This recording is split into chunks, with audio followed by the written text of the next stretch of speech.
Almost try ಮಾಡಿದ್ದೀನಿ. 90% ಚೆನ್ನಾಗಿದೆ.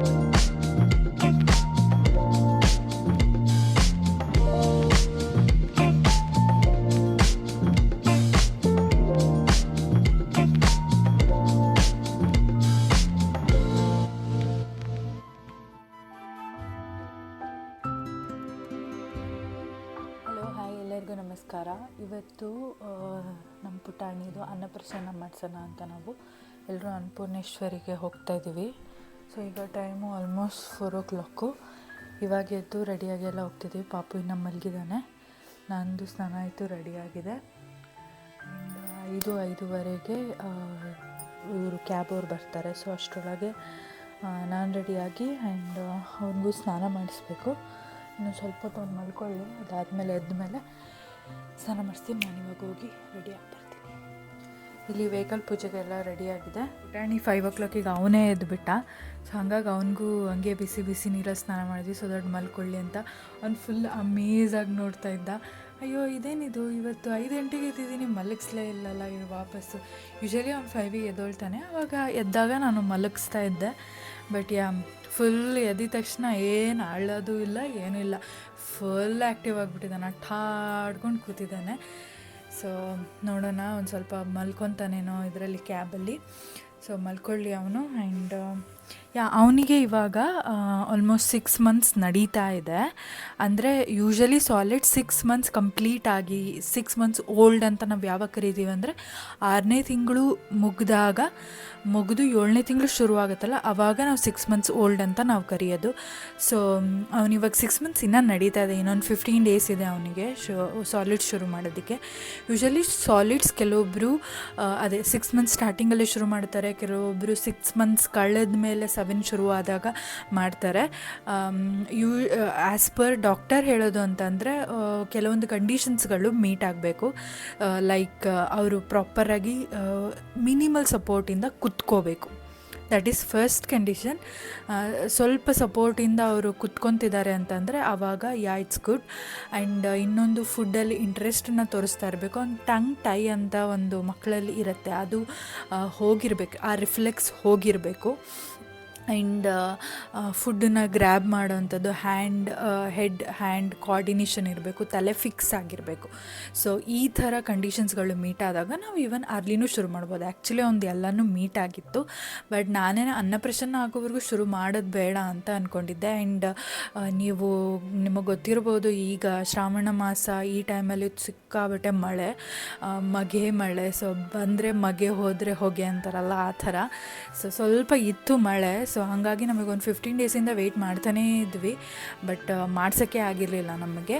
So finally ಇವಾಗ ಮಾಡ್ಸೋಕ್ಕೆ ಅಂತ ಹೋಗ್ತಾ ಇದ್ದೀವಿ after A lot of difficulties. ಹೋಗೋಣ, ಫುಲ್ ಹೋಲ್ ವೀಕೂ ಅಷ್ಟೇ ಹೋಗೋಣ, ಮಂಡೇ ಹೋಗೋಣ ಅಂತ ಅಂದ್ಕೊಂಡ್ವಿ, ಆಗಲಿಲ್ಲ. ಮಳೆ ಫುಲ್ಲು, ವೆದರಲ್ಲಿ ನೋಡಿದಾಗ 80% 90% ಎಲ್ಲ ಮಳೆ ಇತ್ತು. ಆಮೇಲೆ ಥರ್ಸ್ಡೇ ಹೋಗೋಣ ಅಂದ್ಕೊಂಡ್ವಿ, ನಮ್ಮಣ್ಣ ಅವ್ರಿಗೆ ಇಂಪಾರ್ಟೆಂಟ್ ಮೀಟಿಂಗ್ ಇದೆ, ಹೋಗೋಕ್ಕಾಗಲ್ಲ ಅಂತ ಅಂದ. ಆಮೇಲೆ ಮತ್ತು ಫ್ರೈಡೇ ಸ್ಯಾಟರ್ಡೇ ಅರ್ಧ ಅಮಾವಾಸ್ಯೆ ಇತ್ತು. ಸೊ ಆ ದಿನ ಮಾಡ್ಸೋದು ಬೇಡ ಅಂತ ಅಂದ್ಕೊಂಡ್ವಿ. ಆ್ಯಂಡ್ ಇವತ್ತು ನೋಡಿದ್ರೆ ನಮ್ಮ CM ಪುಟಾಣಿಗೆ ಜ್ವರ ಇದೆ. ಅಂದ್ರೂ ಇಲ್ಲ ಪರವಾಗಿಲ್ಲ ಹೋಗಿ ಬರೋಣ, ನಮಗೆ ಹತ್ತಿರ ಅಲ್ಲ, ಒಂದು 3.5 hours ಬೇಗ ಬಂದುಬಿಡೋಣ ಅನ್ನೋ ಇದರಲ್ಲಿ ಹೋಗ್ತಾ ಇದ್ದೀವಿ. ಸೊ ಇವತ್ತೆಲ್ಲನೂ ಚೆನ್ನಾಗಾಗಲಿ. ಆ್ಯಂಡ್ ನಾವೇನೇನು ಮಾಡ್ತೀವಿ, ಏನು ಎತ್ತ ಅನ್ನೋದನ್ನು ನಾನು ನಿಮಗೆ ವ್ಲಾಗಲ್ಲಿ ಅಪ್ಡೇಟ್ ಮಾಡ್ಕೊತಾ ಹೋಗ್ತೀನಿ. So keep watching. ಆ್ಯಂಡ್ ನಾವೆಲ್ಲ ರೆಡಿ ಆಗಿಬಿಟ್ಟಿದ್ದೀವಿ. ನಾನು ಆಲ್ಮೋಸ್ಟ್ 3:30ಗೆ ಎದ್ದಿದ್ದು. ಸೊ ಎದ್ದು ಸ್ನಾನ ಮಾಡಿ ನಾನು ರೆಡಿ ಆದೆ 5ವರೆಗೂ. ಸ್ಯಾರಿ ಉಟ್ಕೊಂಡಿರಲಿಲ್ಲ, ಫಸ್ಟು ವೆಯ್ಟ್ ಮಾಡ್ತಾಯಿದ್ದೆ. ಅವನೆದ್ದೊಳ್ಳಿ ಅಂತ ವೆಯ್ಟ್ ಮಾಡ್ತಿದ್ದೆ. ಸೊ 5ಗೆ ಅವನೆದ್ದ.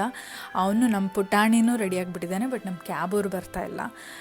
ಅವರು ಬೇರೆಯವರೆಲ್ಲ ಹೆಂಗೆ ಲೇಟಾಗಿ ರೆಡಿ ಆಗ್ತಾರಲ್ಲ, ಹಾಗೆ ಆರಾಮಾಗಿ ಬರೋಣ ಅಂತ ಅಂದ್ಕೊಂಡಿದ್ದೀವಿ. ಬಟ್ ನಮ್ಮ ಮನೇಲಿ ನಾವೆಲ್ಲ ಬೇಗ ರೆಡಿ ಆಗ್ತೀವಿ, ಕರೆಕ್ಟ್ ಟೈಮಿಗೆ ರೆಡಿ ಆಗ್ತೀವಿ ಅಂತ ಅವ್ರಿಗೆ ಗೊತ್ತಿಲ್ಲ. ಸೊ ಹಾಗಾಗಿ ಅವ್ರಿಗೆ ನಾವು ವೆಯ್ಟ್ ಮಾಡ್ತಾಯಿದ್ದೀವಿ. ಯೂಶ್ವಲಿ ಅವ್ರು ನಮಗೆ ವೆಯ್ಟ್ ಮಾಡ್ತಾರೆ, ಬಟ್ ನಮ್ಮ ಮನೇಲಿ ಹೀಗೆ ನಮ್ಮ ಅಮ್ಮ ಕರೆಕ್ಟ್ ಟೈಮಿಗೆ ಎದ್ಬಿಡ್ತಾರೆ. ಯೂಶ್ವಲಿ ಹಿಂಗೆ ದೇವಸ್ಥಾನ ಇದ್ದಾಗೆಲ್ಲ ಲೇಟ್ ಮಾಡಲ್ಲ ನಮ್ಮಮ್ಮ. ಸೊ ಹಾಗಾಗಿ ನಾವೆಲ್ಲರೂ ರೆಡಿಯಾಗಿದ್ದೀವಿ. ನಮ್ಮ ಸಿಯಾ ಪುಟಾಣಿ, ನಮ್ಮ ಪಾಪು ಎಲ್ಲ ರೆಡಿಯಾಗಿ ವೆಯ್ಟ್ ಮಾಡ್ತಾಯಿದ್ದೀವಿ ಅವ್ರು ಬರಲಿ ಅಂತ. ಸೊ ಹೋಪ್ಸೋ ಇವತ್ತೆಲ್ಲನೂ ಪೂಜೆ ಚೆನ್ನಾಗಾಗಲಿ. ಆ್ಯಂಡ್ ಅವನಿಗೆ ಫುಡ್ ಮೇಲೆ ಸಿಕ್ಕಾಬಟ್ಟೆ ಇಂಟ್ರೆಸ್ಟ್ ಬಂದುಬಿಟ್ಟಿದೆ. ಅವನಿಗೆ 1.5 months ನಾವು ತಿಂತಾಯಿದ್ರೆ ಹೀಗೆ ಹಿಂಗೆ ಹಿಂಗೆ ಹಿಂಗೆ ನಮ್ಮ ಫುಡ್ಡು ಮುಖ ಇನ್ನೇ ನೋಡ್ತಾ ಇರ್ತಾನೆ. ಆ್ಯಂಡ್ ಸಿಕ್ಕಿದ್ದೆಲ್ಲ ಬಾಯಿಗೆ ಹಾಕೊತಾನೆ. ಸೊ ಅವನ ರಿಯಾಕ್ಷನ್, ಹಾನೆಸ್ಟ್ ರಿಯಾಕ್ಷನ್ನ ನೋಡೋದಕ್ಕೆ ನಾನು ತುಂಬ ಕಾತುರದಿಂದ ಕಾಯ್ತಾ ಇದ್ದೀನಿ, ಹೇಗೆ ರಿಯಾಕ್ಟ್ ಮಾಡ್ತಾನೆ ಏನು ಅಂತ. ಸೊ ಬನ್ನಿ, ಅವ್ನು ಫಸ್ಟ್ ಟೈಮ್ ಫುಡ್ ತಿಂದಾಗ ಹೆಂಗಿರ್ತಾನೆ ಏನು ಅಂತ ನೋಡೋಣ. ಅದ್ರ ವೀಡಿಯೋನೂ ಕೂಡ ಮಾಡ್ತೀನಿ. ಆ್ಯಂಡ್ ನಾವಿವಾಗ 6 ಆಗ್ಬೋದು ಹೊರಡೋದು. ಸೊ ಅಲ್ಲಿಗೆ ರೀಚ್ ಆಗೋಷ್ಟೊತ್ತಿಗೆ 9:30 10 ಆಗುತ್ತೆ. And what I heard is ಇನ್ನು ನಾಟ್ ಪ್ರಾಪರ್ ಇನ್ಫಾರ್ಮೇಷನ್, ಬಟ್ ಅಲ್ಲಿ ಹೋದ್ಮೇಲೆ ನಾನು ಅಪ್ಡೇಟ್ ಮಾಡ್ತೇನೆ ಟೈಮಿಂಗ್ಸ್ ಎಲ್ಲ. ಬಟ್ ನಾವು ಮೊನ್ನೆ ಕಾಲ್ ಮಾಡಿದಾಗ ನಾನು ನೆನಪಿದ್ದಂಗೆ 12:30 1:30 ಲಾಸ್ಟು. ಸೊ ಅಲ್ಲಿವರೆಗೂ ಅಷ್ಟೇ ಪೂಜೆ ಮಾಡೋದು ಅನ್ನೋ ಥರ ನಾನು ಕೇಳ್ಪಟ್ಟಿದ್ದೆ. ಆ್ಯಂಡ್ ನೀವು ಏನೂ ತೊಗೊಂಡೋಗೋ ಅವಶ್ಯಕತೆ ಇರಲ್ಲ. ಬೆಳ್ಳಿ ಬಟ್ಲು, ಸ್ಪೂನು, ಲೋಟ, ತಟ್ಟೆ ಈ ಥರ ತೊಗೊಂಡು ಹೋಗಿ. ಇನ್ ಕೇಸ್ ಅದು ತೊಗೊಂಡು ಹೋಗಿಲ್ಲ ಅಂತಂದ್ರೂ ಅವರೇ ಪ್ರೊವೈಡ್ ಮಾಡ್ತಾರೆ ಅಂತ ನಾನು ಕೇಳಿದ್ದೇನೆ. ಫಸ್ಟ್ ಟೈಮ್ ತಿನ್ನಿಸ್ತಿರೋದ್ರಿಂದ ನನಗೆ ಬೆಳ್ಳಿದು ಇದರಲ್ಲೇ ತಿನ್ನಿಸ್ಬೇಕು ಅಂತ ನನಗೆ ಆಸೆ ಇತ್ತು. ಆ್ಯಂಡ್ ಇದು ಅನ್ನಪ್ರಸನ್ನ ಶಾಸ್ತ್ರ ಮಾಡಿಸ್ಬೇಕು ಅಂತ ನನಗೆ ಗುರುಗೆ ತುಂಬ ಕನಸಿತ್ತು. ಬಿಕಾಸ್ ಅವನದು ಪ್ರತಿಯೊಂದು ಮೈಲ್ಸ್ಟೋನ್ನೂ ಕೂಡ ಚೆನ್ನಾಗಿ ಪ್ರತಿಯೊಂದು ಶಾಸ್ತ್ರೋಕ್ತವಾಗಿ ನಮ್ಮ ಹಿಂದೂ ಸಂಪ್ರದಾಯ ಪ್ರಕಾರ ಪ್ರತಿಯೊಂದೂ ಮಾಡಬೇಕು ಅನ್ನೋದು ಗುರು ತುಂಬ ಆಸೆ. ನಮ್ಮದಂತೂ ಹೆಂಗಾಯ್ತೋ ಏನೋ ನಮಗೆ ಬೇಡ, ಬಟ್ ಅಟ್ಲೀಸ್ಟ್ ನನ್ನ ಮಗಂದು ಹುಟ್ಟಿದಾಗಿಂದ ಏನೇನಿದೆ ಪ್ರತಿಯೊಂದೂ ಮಾಡಬೇಕು, ನೀಟಾಗಿ ಶಾಸ್ತ್ರೋಕ್ತವಾಗಿ ಮಾಡೋಣ ಅಂತ ಅವನು. ಸೊ ಹಾಗಾಗಿ ಮಳೆನೂ ಬರಲಿ ಏನು ಬರಲಿ ಪರವಾಗಿಲ್ಲ, ಹೋಗೇ ಹೋಗೋಣ. ಆ್ಯಂಡ್ ಅನ್ನಪ್ರಸನ್ನ ಸುಮಾರು ಜನ ಮನೇಲೂ ಮಾಡ್ತಾರೆ. ಅಂದರೆ ಪುರೋಹಿತರನ್ನ ಕರೆಸಿ ಸ್ವಲ್ಪ ಹೋಮ ಏನೋ ಶಾಸ್ತ್ರ ಇದೆ, ನನಗದು ಎಕ್ಸಾಕ್ಟಾಗಿ ಗೊತ್ತಿಲ್ಲ. ಬಟ್ ನನಗೆ ತಾಯಿ ಅನ್ನಪೂರ್ಣೇಶ್ವರಿ ದೇವಸ್ಥಾನದಲ್ಲೇ ಮಾಡಿಸೋಣ ಅಂತ ನನಗೆ ಇತ್ತು. ಸೊ ಹಾಗಾಗಿ ಅದು ಈಡೇರಿಸದೆ ತಾಯಿ ಕರ್ಕೊಂಡಿದ್ದಾಳೆ ಫೈನಲಿ. ಸೊ ಇವತ್ತು ಹೊರಡ್ತಾ ಇದ್ದೀವಿ. ಆ್ಯಂಡ್ ಗುರುನ ಇಲ್ಲಿ ತುಂಬ ಮಿಸ್ ಮಾಡ್ಕೊತಾ ಇದ್ದೀನಿ. ಮೋರ್ ಓವರ್ ನಿಮಗಿಂತ ಅವನಿಗೋಸ್ಕರ ನಾನು ಈ ವಿಡಿಯೋ ಮಾಡ್ತಾಯಿದ್ದೀನಿ. ಬಿಕಾಸ್ ಅವನು ಇಲ್ಲಿ ಪ್ರೆಸೆನ್ಸ್ ಇಲ್ಲ ಫಿಸಿಕಲಿ, ಅವ್ನು ಸ್ವೀಡನಲ್ಲಿರೋದ್ರಿಂದ ಅವ್ನು ಅಟ್ಲೀಸ್ಟ್ ಥ್ರೂ ದಿಸ್ ವ್ಲಾಗ್ ಪ್ರತಿಯೊಂದು ಡೀಟೇಲ್ ನೋಡ್ತಾನೆ. ಸೊ ಅವನಿಗೆ ಖುಷಿ ಆಗುತ್ತೆ ನೋಡುವಾಗ. ಸೊ ಹಾಗಾಗಿ ಈ ವ್ಲಾಗ್ನ ಮಾಡ್ತಾಯಿದ್ದೀನಿ. ಆ್ಯಂಡ್ ಆದಷ್ಟು ಬೇಗ ಅಪ್ಲೋಡ್ ಮಾಡೋಕ್ಕೂ ಟ್ರೈ ಮಾಡ್ತೀನಿ. ಬಟ್ ನೋಡಿ ನಾನು ಎಷ್ಟು ಚಂದ ಪ್ಲೀಟ್ ಮಾಡ್ಕೊಂಡಿದ್ದೀನಿ. ನೆನ್ನೆನೇ ಎಲ್ಲ ಪ್ಲೀಟ್ ಮಾಡ್ಕೊಂಡ್ಬಿಟ್ಟಿದ್ದೆ. ಆಲ್ಮೋಸ್ಟ್ ಟ್ರೈ ಮಾಡಿದ್ದೀನಿ. 90% ಚೆನ್ನಾಗೇ ಬಂದಿದೆ. ಓಕೆ, ತೋರಿಸ್ಲಾ? ನಮ್ಮ ಮನೆ ಅಸ್ಥೆಟಿಕ್ ಆಗಿಲ್ಲ. ಸೊ ನೋಡಿ 90% ಚೆನ್ನಾಗೇ ಮಾಡಿದ್ದೀನಿ. ಆ್ಯಂಡ್ ಇವಾಗ ಖುಷಿ ಆಗ್ತಿದೆ ಸ್ವಲ್ಪ ಸಣ್ಣ ಆಗ್ತಿರೋದಕ್ಕೆ. ಆ್ಯಂಡ್ ವರ್ಕೌಟ್ ಆಗ್ತಾಯಿದೆ ನಮಗೆ. So this is the update so for. We are waiting. ಮುಂದಕ್ಕೆ ಮತ್ತೆ ಮಾತಾಡ್ತೀನಿ. Keep watching. ಅಂತೂ ಇಂತೂ ಕ್ಯಾಬ್ ಅವ್ರು ಬಂದರು ಫೈನಲಿ. ನಾವು ಬೇಗನೆ ಹೊರಡಬೇಕು ಅಂತ ಯೋಚನೆ ಮಾಡಿದ್ದಕ್ಕೆ ಒಂದೇ ರೀಸನ್ ಏನಪ್ಪ ಅಂದರೆ 7ರಿಂದ 12ವರೆವರೆಗೂ ಅಷ್ಟೇ ಅದು ಅವೈಲೇಬಲ್ ಇರೋದು. ಸೊ ಹಾಗಾಗಿ ಬೇಗ ರೀಚ್ ಆಗಿಬಿಡೋಣ. ಆ್ಯಂಡ್ ಅಲ್ಲಿ ಪೂಜೆನ ಮಾಡಿಸ್ಕೊಂಡು ಅದ ನಂತರ ನಾವು ಶೃಂಗೇರಿ ಶಾರದಾಂಬೆ ದೇವಸ್ಥಾನಕ್ಕೆ ಹೋಗೋಣ ಅಂತ ಪ್ಲ್ಯಾನ್ ಮಾಡಿದ್ವಿ.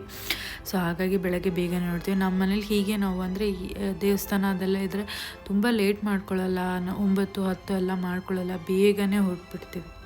ಆದರೆ ನಮ್ಮ ಚಿಕ್ಕಮಂಗ್ಳೂರು ಸೈಡ್ ಹೋಗಬೇಕಾರೆ ಒಂಥರ ಮಜಾ ಏನಪ್ಪ ಅಂತಂದರೆ ವ್ಯೂ ಆಸಮ್ ಆಗಿರುತ್ತೆ. ಒಂಥರ ನಾವು ಹೋಗ್ತಾ ಇದ್ದಿದ್ದು ಹೆಂಗಂದರೆ ಮಳೆಗಾಲದಲ್ಲೇ ಶ್ರಾವಣ ಟೈಮು. ಹೇಳ್ದ ಹಾಗೆ ನಾನು ಸಿಕ್ಕಾಬಟ್ಟೆ ಮಳೆ ಬರ್ತಾಯಿತ್ತು ಆವಾಗ. ಬಟ್ ಲಕ್ಕಿಲಿ ನಾವು ಹೋಗಿದ್ದಿನ ಒಂಚೂರು ಮಳೆ ಬರಲಿಲ್ಲ. ಆರಾಮಾಗಿ ಜರ್ನಿನ ಎಂಜಾಯ್ ಮಾಡ್ಕೊಂಡು ಹೋದ್ವಿ. ಸದ್ಯ ಅಂದರೆ ಒಂದು ಹೆದರಿಕೆ ಏನಂದರೆ ಮಳೆ ಬಂದರೆ ಆ ಕಡೆ ಸೈಡ್ ಚಿಕ್ಕಮಂಗ್ಳೂರು ಸೈಡೆಲ್ಲ ತುಂಬ ಮಳೆ ಬರುತ್ತೆ. ಅಂದರೆ ಬೆಟ್ಟ ಕುಸಿಯೋದು, ದಾರಿನೇ ಬ್ಲಾಕ್ ಆಗೋದು, ಹೋಗೋಕ್ಕಾಗ್ದಲ್ಲೇ ಇರೋದು. ಸೊ ಈ ಥರ ಸುಮಾರಷ್ಟು ಇನ್ಸಿಡೆಂಟ್ಸ್ಗಳು ಆಗ್ತಾನೆ ಇರುತ್ತೆ. ಹಾಗಾಗಿ ನಾವು ಪುಷ್ ಮಾಡ್ತಾನೇ ಇದ್ವಿ, ಒಂದು ಸ್ವಲ್ಪ ಮಳೆ ಕಡಿಮೆ ಆದಾಗಲೇ ಹೋಗೋಣ, ಒಂದು ಸ್ವಲ್ಪ ಮಳೆ ಕಡಿಮೆ ಆದಾಗ ಅಂತ. ಥ್ಯಾಂಕ್ ಗಾಡ್, ತಾಯಿ ಅನ್ನಪೂರ್ಣೇಶ್ವರಿ ಆಶೀರ್ವಾದ ಅನಿಸುತ್ತೆ. ಅವತ್ತು ನಮಗೆ ಅಷ್ಟೊಂದು ಏನು ಅಡಚಣೆಗಳೇನು ಆಗಲಿಲ್ಲ.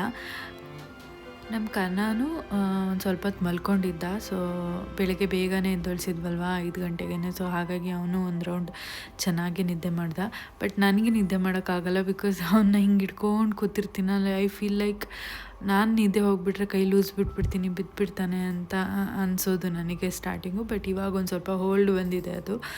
ಬಟ್ ಆವಾಗ ಒಂದು ಚಿಕ್ಕವನಲ್ಲ, ಒಂದು 5 ಮಂತ್ಸ್ ಬೇಬಿ ಅಲ್ವಾ, ಸೊ ಆವಾಗ ಒಂದು ಸ್ವಲ್ಪ ಹೆದರಿಕೆ ಆಗೋದು ನನಗೆ. ನಾವಂತೂ ಆಲ್ಮೋಸ್ಟ್ 9:30 10ಗೆಲ್ಲ ಅಲ್ಲಿ ಲೊಕೇಶನ್ ರೀಚ್ ಆಗಿಬಿಟ್ಟಿದ್ವಿ ಹೊರನಾಡಲ್ಲಿ.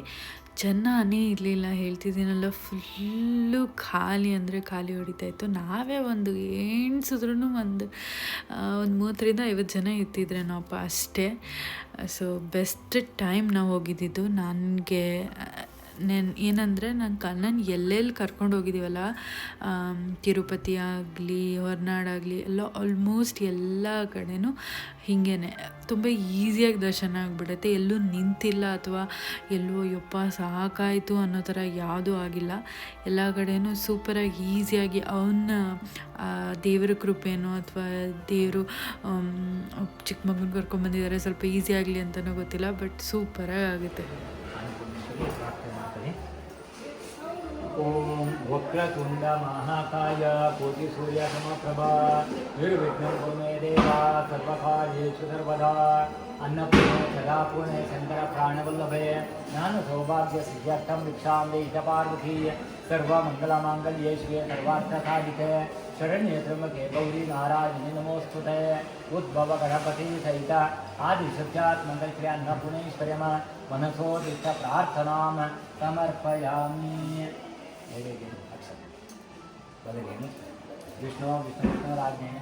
ನಮ್ಮ ಕಾನಂದು ಆಲ್ಮೋಸ್ಟ್ ಎಲ್ಲ ರಿಚುವಲ್ಸು ನಮ್ಮಣ್ಣ ಅಂದರೆ ಅವ್ರ ಮಾಮನ ಕೈಯಲ್ಲೇ ಆಗಿರೋವಂಥದ್ದು.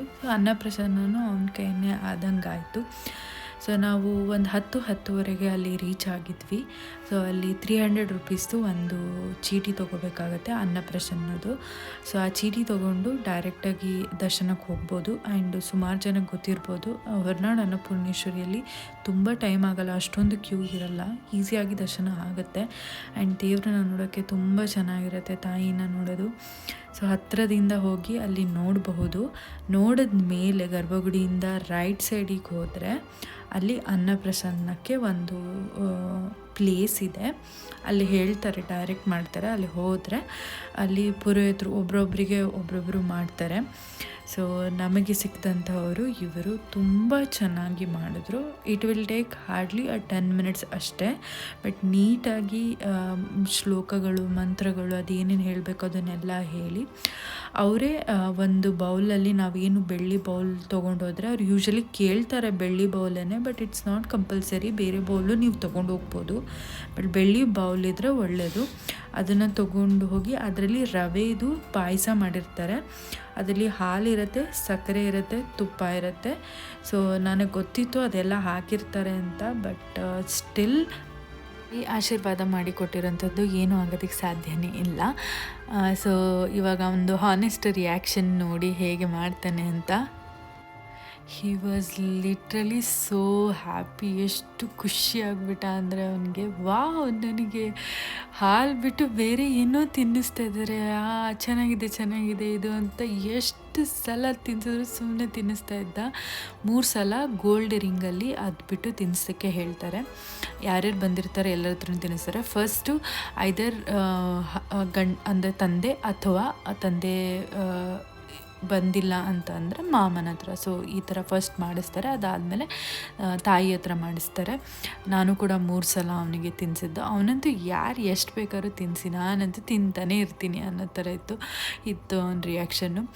ಆ್ಯಂಡ್ ಅದು ಹಾಲು ತುಪ್ಪ ಎಲ್ಲ ಇದ್ದಿದ್ದರಿಂದ ಫಸ್ಟ್ ಟೈಮ್ ಕೊಡ್ತಿರೋದಲ್ವ, ಟಿಲ್ 1 ಇಯರ್ ಹಾಲು ಕೊಡಬಾರ್ದು ಅಂತ ಹೇಳ್ತಾರೆ. ಸುಮಾರು ಜನ ಅವರೇ ಆಲ್ಟರ್ನೇಟಿವ್ ಆಗಿ ಮಾಡಿಕೊಂಡು ತೊಗೊಂಡು ಹೋಗ್ತಾರೆ. But I was very sure it's okay, ತಾಯಿ ಆಶೀರ್ವಾದ ಇರೋವಂಥದ್ದು ಯಾವುದಾದ್ರೂ ಪರವಾಗಿಲ್ಲ. ಆ್ಯಂಡ್ 1 ಟೈಮ್ ಸ್ವಲ್ಪ ತಿನ್ನಿಸೋದ್ರಲ್ಲಿ ಏನೂ ತಪ್ಪಿಲ್ಲ, ಏನೂ ಆಗೋದು ಇಲ್ಲ, ಅವಳ ಆಶೀರ್ವಾದ ಇದೆಯಲ್ಲ ಸಾಕು ಬಿಡು ಅಂತ ನಾನು ಅಂದ್ಕೊಂಡಿದ್ದು. ಸೊ ಈ ರೀತಿ ಪೂಜೆಯನ್ನು ಮಾಡ್ತಾರೆ ಅವರು. ಪೂಜೆ ಆದಮೇಲೆ ದಕ್ಷಿಣೆಯನ್ನು ಕೊಡೋಕ್ಕೆ ಹೇಳ್ತಾರೆ ಅವರು. ಟೋಕನ್ ತೊಗೊಂಡಿರ್ತೀವಿ ಅಲ್ಲಿ 300 ರುಪೀಸ್, ಅದಾದ್ರೂ ಕೂಡ ಪೂಜೆಗೆ ದಕ್ಷಿಣೆ ಒಂದು ಸ್ವಲ್ಪ ಕೊಡಿ ಅಂತ ಹೇಳ್ತಾರೆ. ಅನ್ಫಾರ್ಚುನೇಟ್ಲಿ ನಾವು ಅಲ್ಲಿ ವ್ಯಾಲಿಟೇ ತೊಗೊಂಡು ಆಮೇಲೆ ಅದಕ್ಕೆ ಆನ್ಲೈನ್ ಪೇಮೆಂಟ್ ಮಾಡ್ಬೋದಾ ಅಂತ ಕೇಳಿದ್ವಿ. ಅವರು ಓಕೆ ಮಾಡಿರಿ ಅಂತ ಹೇಳಿದ್ರು. ಸೊ ಹಾಗಾಗಿ ನಾವು ಆನ್ಲೈನಲ್ಲಿ ಅಲ್ಲೇ ಪೇ ಮಾಡಿದ್ವಿ ಅವ್ರಿಗೆ. ಆ್ಯಂಡ್ ನಮ್ಮ ಕನ್ನ ಎಷ್ಟು ಕ್ಯೂಟಾಗಿ ಕಾಣಿಸ್ತಿದ್ದ ಅಂದರೆ ಅವತ್ತು ನನಗೆ ಅವತ್ತು ಒಂದು ಹೊಸ ಬಟ್ಟೆ ಹಾಕಬೇಕು ಅಂತ ಅಂದ್ಕೊಂಡಿದ್ದು. ಟ್ರೆಡಿಷ್ನಲ್ ನನಗೆ ಅವನು ಯಾವಾಗಲೂ ಪ್ಯಾಂಟು ಶರ್ಟಲ್ಲಿ ನೋಡಿ ಸಮ್ಟೈಮ್ಸ್ ಯಾವಾಗಲಾದ್ರೂ ಒಂದ್ಸಲ ಅವ್ನು ಟ್ರೆಡಿಷ್ನಲ್ ವೇರ್ ಹಾಕೊಂಡಾಗ ಖುಷಿ ಆಗುತ್ತೆ ನೋಡೋಕ್ಕೆ, ನೋಡ್ತಾನೇ ಇರಬೇಕು ಅಂತ ಅನ್ನಿಸ್ತಿರುತ್ತೆ. ತುಂಬ ಮುದ್ದಾಗಿ ಕಾಣಿಸ್ತಾ ಇದ್ದ. ಆ್ಯಂಡ್ ಅವನಿಗಂತೂ ಇವತ್ತು ಹಬ್ಬನೇ ಫುಲ್ ಖುಷಿಯಾಗಿಬಿಟ್ಟಿದ್ದ. ನನಗೇನೋ ತಿನ್ನೋಕ್ಕೆ ಸಿಕ್ತು ಅಂತ. ಅವನಿಗೆ ಮನೇಲಿ ಅವನು ಇಂಟ್ರೆಸ್ಟ್ ತೋರಿಸ್ದಾಗೆಲ್ಲ ನನಗೆ ಬೇಜಾರಾಗೋದು, ಅಯ್ಯೋ ನಂಗೆ ಕೊಡೋಕ್ಕಾಗ್ತಿಲ್ಲ. I was very sure. ನನಗೆ ಫಸ್ಟು ಅಲ್ಲಿ ಹೋಗಿ ತಾಯಿ ಆಶೀರ್ವಾದದಿಂದ ಬಂದಂಥದ್ದು ಪ್ರಸಾದ ತಿಂದ ಮೇಲೆ ಅವ್ನು ಶುರು ಮಾಡಬೇಕು. ನೋ ಮ್ಯಾಟ್ರ್ ವಾಟ್, ಅವ್ನು ಎಷ್ಟೇ ಇಂಟ್ರೆಸ್ಟ್ ತೋರಿಸ್ಲಿ, ಏನೇ ಮಾಡಲಿ ಬಿಡಲ್ಲ ನಾನು ಅಂತೇಳ್ಬಿಟ್ಟು ನಾವು ಫುಲ್ ಫಿಕ್ಸ್ ಆಗೋಗ್ಬಿಟ್ಟಿದ್ದೆ. ಅಮ್ಮ ಸ್ವಲ್ಪ ಮಡ್ಲಕ್ಕಿನೂ ತೊಗೊಂಬಂದಿದ್ರು. ಸೊ ಹಾಗಾಗಿ ಅಲ್ಲಿ ಅಕ್ಕಿ ಒಳಗಡೆ ಹಾಕಿದ್ವಿ. ಆದಮೇಲೆ ಹೊರಗೆ ಬಂದಮೇಲೆ ಮತ್ತೆ ಆ ಬೌಲ್ ನೋಡಿ ಇದು ಮಾಡ್ತಾಯಿದ್ದ, ಇಷ್ಟು ದಿನವೂ ಕೊಟ್ಟಿಲ್ಲ ಪಾಪ, ಕೊಟ್ಬಿಡೋಣ ಅಂತ ಇವಾಗ ಮತ್ತೆ ತಿನ್ನಿಸ್ತಾ ಇದ್ದೆ. ಆ್ಯಂಡ್ ನಾನು ಸ್ವಲ್ಪ ಟೇಸ್ಟ್ ನೋಡಿದೆ, ಸ್ವೀಟ್ ಇದೆಯಾ, ಹೆಂಗಿದೆ, ಏನು ಇದು ಅಂತ ನೋಡಿದ್ವಿ. ಆ್ಯಕ್ಚುಲಿ ಸ್ವಲ್ಪ ಸಕ್ಕರೆ ಹಾಕಿದ್ದಾರೆ. ಆ್ಯಂಡ್ ತುಪ್ಪ ಅಂತೂ ಸಿಕ್ಕಾಬಟ್ಟೆ ಹಾಕಿದ್ರು. ಅಂದರೆ ತುಪ್ಪ ಒಂದು ಸ್ವಲ್ಪ ಕಡಿಮೆ ಹಾಕಿದರೆ ಚೆನ್ನಾಗಿತ್ತು, ಯಾಕಂದರೆ ಗಂಟಲಲ್ಲಿ ತುಂಬ ಚೆನ್ನಾಗಿ ಗೊತ್ತಾಗ್ತಾಯಿತ್ತು ತುಪ್ಪ ಅಷ್ಟೊಂದು ಹಾಕಿದ್ರು. ಆ್ಯಂಡ್ ಫಸ್ಟ್ ಟೈಮ್ ತಿನ್ನಿಸ್ತಿರೋದಲ್ಲ, ಸ್ವಲ್ಪ ಹೆದರಿಕೆ ಇತ್ತು. ಅಂದರೆ ಜಾಸ್ತಿ ತಿನ್ನಿಸಿದ್ರೆ ಮತ್ತೆ ಏನಾದರೂ ಆಗತ್ತೇನೋ ಅಂತ ಸ್ವಲ್ಪ ಲಿಮಿಟಲ್ಲೇ ತಿನ್ನಿಸ್ದೆ ಅವನಿಗೆ. ಅವ್ನು ಬಿಟ್ಟಿದ್ರೆ ಇಡೀ ಬೌಲೇ ತಿಂತಾಯಿದ್ದ ಆ್ಯಕ್ಚುಲಿ. ಬಟ್ ನಾವೇ ಬೇಡ ಅಂತ ಒಂದಷ್ಟು ಸ್ಪೂನ್ಸ್ಗಳನ್ನು ಮಾತ್ರ ಕೊಟ್ಟು ಸುಮ್ಮನಾದ್ವಿ. ಆ್ಯಂಡ್ ಇನ್ನು ಮೇಲೆ ಚೆಂದ ಎಲ್ಲ ಥರದ್ದು ಕೊಡಬೇಕು ಅಂತ ಒಂಥರ ಸಮಾಧಾನ ಆಯಿತು ನನಗೆ. ಬಿಕಾಸ್ ಅವನಿಗೆ ನಮ್ಮ ಮನೇಲಿ ಯಾರೇ ಏನೇ ತಿಂತಾ ಇರಲಿ ಪಾಪ ಕಣ್ಕೊಂಡು ಹಿಂಗೆ ಬಿಡೋನು. ನನಗೆ ಕೊಡಬೇಕು ಅಂತ ಆಸೆ ಆಗೋದು. ಬಟ್ ಅಯ್ಯೋ, ಆಮೇಲೆ ಅನ್ನಪ್ರಸನ್ನ ಮಾಡಿಸ್ಬೇಕು, ತಾಯಿದು ಆಶೀರ್ವಾದದಿಂದ ಬಂದಿದ್ದು ಫಸ್ಟ್ ಫುಡ್ ಅದೇ ಆಗಬೇಕು ಅಂತ ನನ್ನ ಮನಸ್ಸಲ್ಲಿತ್ತು. ಸೊ ನನ್ನ ಬಹುದಿನಗಳ ಆಸೆ ಇವತ್ತು ಈಡೇರಿತು. ನನಗಂತೂ ಫುಲ್ ಖುಷಿಯಾಗ್ಬಿಟ್ಟು. ಮತ್ತು ನಾವು ಅನ್ನಪೂರ್ಣೇಶ್ವರಿ ಸನ್ನಿಧಾನದಲ್ಲೇ ಮಧ್ಯಾಹ್ನ ಊಟ ಮಾಡಿಕೊಂಡು ನಂತರ ಶೃಂಗೇರಿಗೆ ಹೋಗಬೇಕು ಅಂತ ಅಂದ್ಕೊಂಡ್ವಿ. ಬಟ್ ಏನಂತಂದರೆ ಶೃಂಗೇರಿಯಲ್ಲಿ ಮಧ್ಯಾಹ್ನ ಟೈಮಲ್ಲಿ ಕ್ಲೋಸ್ ಮಾಡ್ತಾರೆ, ಟಿಲ್ 3:30 ಏನೋ ಕ್ಲೋಸ್ ಮಾಡ್ತಾರೆ, 2:30 3:30. ಸೊ ಹಾಗಾಗಿ ಮಧ್ಯದಲ್ಲಿ ಏನು ಮಾಡೋದು ಅಂತ ಯೋಚನೆ ಮಾಡಿ ಈ ಲವ್ ಮಾಕ್ಟೈಲ್ 1ಅಲ್ಲಿ ಒಂದು ಸ್ಟಾರ್ಟಿಂಗಲ್ಲಿ ಒಂದು ದೇವಸ್ಥಾನ ತೋರಿಸ್ತಾರೆ ನೋಡಿ, ಅದು ಸಂಸೆ ಹತ್ರ ಬರುತ್ತೆ, ಗಣಪತಿ ದೇವಸ್ಥಾನ. ಸೊ ಅದು ವ್ಯೂ ಚೆನ್ನಾಗಿರುತ್ತೆ, ಬ್ಯಾಕ್ಗ್ರೌಂಡ್ ಎಲ್ಲ ತುಂಬ ಚೆನ್ನಾಗಿದೆ ಅಂತೇಳ್ಬಿಟ್ಟು ಹೋಗೋಣ ಅಂತ ಅಂದ್ಕೊಂಡು ಅಲ್ಲಿಗೆ ಬಂದ್ವಿ. ಅದು ಆಲ್ಮೋಸ್ಟ್ ಮಧ್ಯಾಹ್ನ ಟೈಮ್ ಆಗಿತ್ತಲ್ವ, ಸಿಕ್ಕಾಪಟ್ಟೆ ಬಿಸಿಲಿತ್ತು. ಆ್ಯಂಡ್ ಅಲ್ಲಿ ಪೂಜಾರಿ ಎಲ್ಲ ಯಾರೂ ಇರಲಿಲ್ಲ, ಸುಮ್ಮನೆ ಒಂದು ಚಿಕ್ಕ ದೇವಸ್ಥಾನ ಅದು ಅಷ್ಟೇ. ಬಟ್ ಬ್ಯಾಕ್ಗ್ರೌಂಡು ಇದು ಚೆನ್ನಾಗಿದೆ. ಸಂಜೆ ಟೈಮ್ ಅಥವಾ ಮಾರ್ನಿಂಗ್ ಟೈಮ್ ಬಂದಿದ್ರೆ ತುಂಬ ಚೆನ್ನಾಗಿರೋದು ಅನಿಸುತ್ತೆ. ಸೊ ಅಲ್ಲಿ ಸ್ವಲ್ಪ ಹೊತ್ತು ಟೈಮ್ ಸ್ಪೆಂಡ್ ಮಾಡಿ ನಂತರ ಆನ್ ದಿ ವೇನೇ ಸಿಗುತ್ತೆ ಅದು. ಸೊ ಹಾಗಾಗಿ ಅಲ್ಲಿಗೆ ಹೋದ್ವಿ. ನಂತರ ಶೃಂಗೇರಿಗೆ ಬಂದ್ವಿ.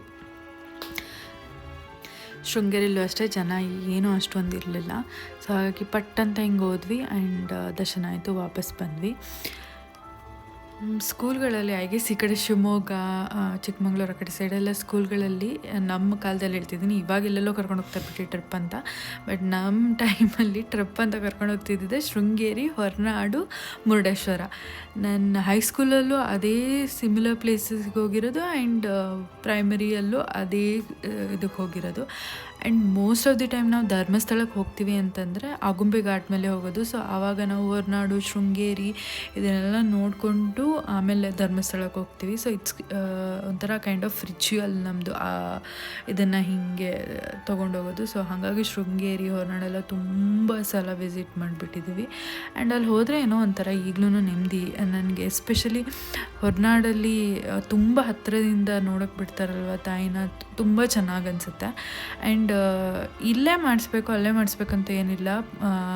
ಸುಮಾರು ಜನ ದುರ್ಗಾ ಪರಮೇಶ್ವರಿ ದೇವಸ್ಥಾನದಲ್ಲಿ ಅನ್ನಪ್ರಸನ್ನ ಮಾಡಿಸ್ತಾರೆ. ಹಾಗೆ ನಿಯರೆಸ್ಟ್ ನಿಮ್ಮ ಪಾರ್ವತಿ ಈ ದೇವಸ್ಥಾನ ಎಲ್ಲಿದೆಯೋ ಅಲ್ಲಿ ಮಾಡಿಸ್ಬೋದು ನೀವು. ಸೊ ಇದಾಗಿತ್ತು ನನ್ನ ಬ್ಲಾಗ್. ಹೋಪ್ಸೋ ನಿಮ್ಮೆಲ್ಲರಿಗೂ ಇಷ್ಟ ಆಗಿದೆ ಅಂತ ನಾನು ಭಾವಿಸ್ತಿದ್ದೀನಿ. ಮತ್ತೆ ಇನ್ನೊಂದು ಬ್ಲಾಗದೊಂದಿಗೆ ನಾನು ಸಿಗ್ತೀನಿ. ಅಲ್ಲಿ ತನಕ keep watching, keep supporting. I love you. Bye.